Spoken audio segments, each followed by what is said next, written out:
আকাশবাণী কলকাতা, জেলার চিঠি।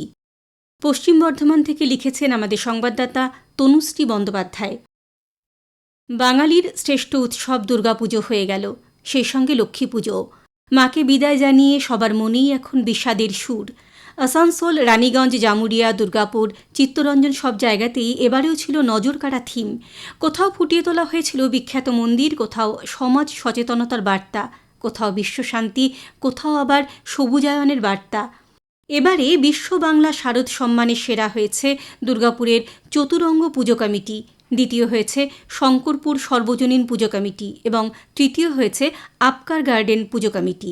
সেরা প্রতিমা বিভাগে আসানসোলের রবীন্দ্রনগর উন্নয়ন সমিতি প্রথম হয়েছে, দ্বিতীয় কল্যাণপুর আদি পুজো এবং তৃতীয় Radhanagar road athletic club.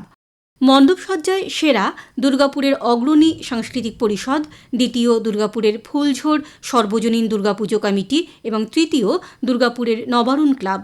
Chittaranjan area 6-এর পুজো কমিটি সমাজ সচেতনতায় সেরা হয়েছে, দ্বিতীয় এবং তৃতীয় হয়েছে দুর্গাপুরের মার্কানি দুর্গাপুজো কমিটি এবং আসানসোলের নেতাজি স্পোর্টিং ক্লাবের পুজো। বৃষ্টি এবং ঝোড়ো হাওয়ার দাপটে চতুর্থীর বিকেলে ভেঙে পড়ে দুর্গাপুরের শঙ্করপুর পুজো কমিটির মণ্ডপ। নবমীর রাত থেকে ফের শুরু হয় বৃষ্টি। এরই মাঝে মণ্ডপে মণ্ডপে ছিল দর্শনার্থীদের উপচে পড়া ভিড়। দুর্গাপুজো মিটে গেলেও পুজোর মরশুম এখনও চলছে। সামনেই কালী পুজো, আলোর উৎসব দীপাবলি এবং ভ্রাতৃদ্বিতীয়া। কালী পুজো জেলায় ধুমধামের সঙ্গেই হয়ে থাকে।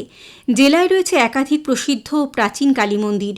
প্রতিটি মন্দির ঘিরে রয়েছে অলৌকিক সব কাহিনী এবং আধ্যাত্মিকতার ছোঁয়া। কল্যাণেশ্বরী, ঘাঘরবুড়ি, ভিরিঙ্গি, ভবানী পাঠকের কালী মন্দির সহ বিখ্যাত কালী মন্দিরে সারা বছরই নিত্য পুজো হয়। তবে দীপান্বিতা অমাবস্যায় হয় বিশেষ পুজো অনুষ্ঠান। সারা রাত ধরে চলে পুজো, হোমযজ্ঞ, আরতি। দূর দূরান্ত থেকে ভক্তদের ঢল নামে মন্দিরগুলিতে। প্রাচীন মন্দিরের পাশাপাশি বিভিন্ন বাড়িতে এবং ক্লাবে বা পাড়ায় পাড়ায় অনুষ্ঠিত হয় কালী পুজো। দুর্গাপুজোর মতো কালী পুজোতেও কয়েক বছর ধরে অনেক জায়গায় দেখা যাচ্ছে থিমের বৈচিত্র্য। অক্টোবরের মাঝামাঝি সময় হতে চললেও বৃষ্টি থামছে না। দীপাবলিতে মাটির প্রদীপের ভালো চাহিদা থাকে। দুর্গাপুজোর পর থেকে শুরু হয়ে যায় মাটির প্রদীপ তৈরি। বৃষ্টি হওয়ায় প্রদীপ শুকনো নিয়ে চিন্তায় রয়েছেন কুম্ভকাররা। এবার আকাশপথে শিল্পাঞ্চলের সঙ্গে জুড়তে চলেছে বারাণসী। অন্ডালের কাজী নজরুল ইসলাম থেকে বারাণসী যাওয়ার সরাসরি বিমান পরিষেবা চালু হচ্ছে আগামী 28 তারিখ থেকে। সপ্তাহে 3 দিন মঙ্গল, বৃহস্পতি ও শনিবার এই পরিষেবা পাওয়া যাবে। অন্ডাল থেকে উড়ান দুপুর 1:45 ছেড়ে গিয়ে বারাণসীতে পৌঁছবে দুপুর 3টে নাগাদ। ফের 3:25 বারাণসী থেকে ছেড়ে 5:10 অন্ডালে পৌঁছবে। বর্তমানে অন্ডাল থেকে মুম্বাই, দিল্লি, হায়দ্রাবাদ, চেন্নাই, বেঙ্গালুরু, ভুবনেশ্বর, বাগডোগরা, গুয়াহাটি বিমান পরিষেবা চালু রয়েছে। দুর্গাপুরে ভগৎ সিং স্টেডিয়ামে গত 7 তারিখ থেকে শুরু হয়েছে 6 দিনব্যাপী Bengal cup all Bengal tennis cricket tournament. আয়োজক সংস্থা Durgapur division cultural clubs coordination society. মঙ্গলবার এই প্রতিযোগিতার উদ্বোধন করেন ভারোত্তোলক সীমা দত্ত চট্টোপাধ্যায়। আয়োজক সংস্থার সম্পাদক কবি ঘোষ। উপস্থিত ছিলেন দুর্গাপুরের পুর প্রশাসক মণ্ডলীর চেয়ারম্যান অনিন্দিতা মুখোপাধ্যায় প্রমুখ। মোট 16টি জেলা এই টুর্নামেন্টে অংশগ্রহণ করেছে। দুর্গাপুরের সগরভাঙার ঘুষিকডাঙ্গা এলাকায় এক নাবালিকার বিয়ে রুখে দিল পুলিশ এবং একটি স্বেচ্ছাসেবী সংগঠন।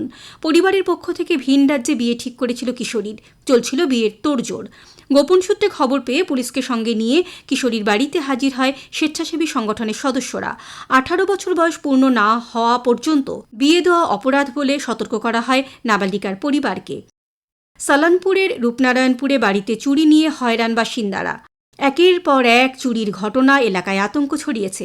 পুলিশি টহল, সিসি ক্যামেরা, পাহারাদার থাকা সত্ত্বেও চোরেরা প্রশাসনের চোখে ধুলো দিয়ে একের পর এক বাড়ি ফাঁকা করে দিচ্ছে অনায়াসে। গত 20 দিনের মধ্যে এলাকায় 5টি বাড়িতে বড়সড় চুরির ঘটনা ঘটেছে। তালা ভেঙে বা জানলার গ্রিল ভেঙে টাকা পয়সা, সোনাদানা, অন্যান্য জিনিসপত্র গায়েব করে দিচ্ছে দুষ্কৃতীরা। এই ঘটনায় পুলিশের ভূমিকা নিয়ে ব্যাপক ক্ষোভ দেখা দিয়েছে বাসিন্দাদের মধ্যে।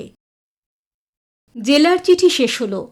পশ্চিম বর্ধমান থেকে পাঠিয়েছেন আমাদের সংবাদদাতা তনুশ্রী বন্দ্যোপাধ্যায়।